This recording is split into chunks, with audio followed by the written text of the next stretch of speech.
Over here at the 24 Hours of Lemons, we have this thing that we call $500 my ass. And basically that's when a car that looks like it's worth more than $500 shows up and everyone on the internet, basement trolls, are typing away, "I cannot believe that car is $500. In contrast to this, there are also many cars and components that everybody on the internet, typing away in their basement, will tell you are absolutely terrible. So, what happens when these two things, $500 my ass and terrible components, meet? To explore that, allow us to spin a yarn about the lauded mark of Cadillac motor cars. Alright, don't use any of that. Well folks, why don't you tie up your horses and gather around the campfire and listen to a little story about a car company called Cadillac. Now, Cadillac is, of course, the most storied luxury mark in America. They have all this reputation for building amazing cars and engines, specifically the engines like the first flathead V8s in the 19-teens, the V16s and V12s in the 30s, the giant pushrod engines in the 70s. Those were all well regarded for being amazing. However, there are a few Cadillac motors that have gotten a whole raft of First, you've got the high technology series from the 80s. It was not high technology, spoiler alert. Weirdly, in Lemons, that's been a pretty good motor. And also you've got the V864, which was ahead of its time because it was an early attempt at cylinder deactivation. Of course, it didn't work for Finally, you have the Cadillac Northstar from the 1990s. Now, this was meant to modernize GM with sophisticated things like overhead cams and fuel injection and aluminum. Crazy ideas. Now, it made 300 horsepower at the time, which was the same as a contemporary Corvette. Why you ruin classic? The Northstar debuted in the final year of the Elante, which was 1993, and then they used it in just about everything for the next 17 years. Was it because the Northstar was reliable and impossible to kill? Yes, well!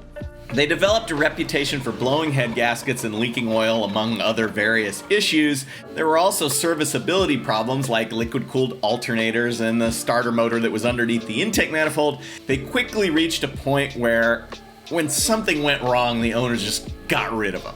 So, with all these pluses and minuses, mostly minuses, we've only had a couple teams try to run Northstars in Lemons. There was the Gimp Pimp, which is a Cadillac SLS with hand controls for a disabled driver. That was actually hella sweet. There was the Pushing the Nimitz aircraft carrier that blew a head gasket. And there was the Pabst Blue Racing Nissan Maxima with a mid-engine Cadillac Northstar that never really worked out. In spite of this background, Team Cheap Thrills out of Louisville, Kentucky has recently blossomed into the Northstar Whisperers of Lemons. They do it with incredible panache and style. Now, Team Captain Mike and his co-captain Jill, they're IT people. They work at a factory and just decided on a whim to run Lemons. Their first race was 2019 at Pit Race. They did a bunch of research and found out that nobody really ran Northstar Cadillacs in Lemons. I wonder why. Now, Mike had worked on Northstars for many years. He didn't really tell us the details. It's probably better if we don't know. But he found that they're not that hard to work on once you get used to it, and when they develop issues, they are dirt cheap. And as he says, Lemons is about cheap car racing, so it was a perfect fit. And they loved the fact that nobody else brought Cadillacs, and that it wasn't a typical Honda or BMW. We love that too. Now, crucially, in addition to having Cadillac style, these Northstar-powered Cadillacs actually sound amazing, which admittedly is a selling point. When you're racing, you want it to sound like racing. Now, are they fast? Well, their lap times are usually in the bottom fourth of a given field, but Cheap Thrills figured out pretty quickly that consistency, without overdriving the car, is the ticket to success. As a result, 2 of their Cadillac Northstars have won Class C. So which Cadillacs have they run? Well, at their first race at Pitt, they brought a Cadillac STS that looked like it had gotten lost on the way from the golf course. They left the dash in it, they cleaned it up, The window glass is still in it. It is street registered. They changed absolutely nothing else on the car. Next car was a Fiero, which doesn't have a Northstar now, although if the V6 ever blows up, which it will, this Fiero will also get a Northstar. They also scored a Cadillac Eldorado Touring Coupe, known as the Etc.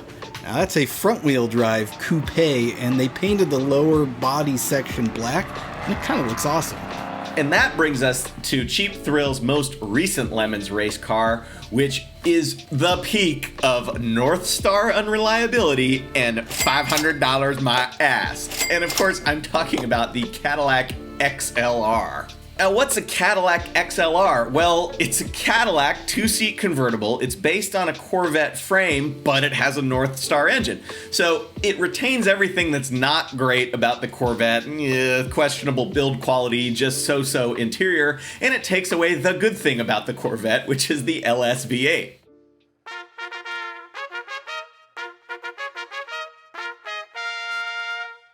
Jenkins, we have a problem. Cadillac needs to seem more European to sell cars to those little... Well, we just need to seem more European. Sir, we were thinking about making a sequel to the Catera, but since that name is radioactive, we were going to call it the CTS, which stands for Catera Touring Sedan, but we can't say Brilliant! the name. What else do you got? Well, we think we need a flagship convertible, totally, like to compete with legit stuff like the Lexus SC430 and the Jaguar and Mercedes. Okay, where are we gonna get that? We taken a Corvette and we threw out the Chevy engine and we put in the Northstar. And then we added I'm not quite pounds. sold yet on that idea. Marketing says we should call it the XLR, which is... Marketing says it's extreme, like the kids are talking about. How do you do, fellow kids? What? And we can sell it for $80,000. Jenkins, you're brilliant. You're going places. How does Vice President of Product Planning sound to you? Wow. So this was just a rebranded Corvette with a worse engine that Cadillac charged $80,000 for. Actually, it was literally $100,000 for the later supercharged XLR-V model. It's just bonkers. But that didn't stop Chabachetta from Car and Driver magazine from writing this about the XLR. There is no question that the XLR is a strong entry into the prestigious roadster class. Cadillac's march toward luxury credibility has reached another important milestone. Now, to be fair, other automotive journalists, they weren't as impressed.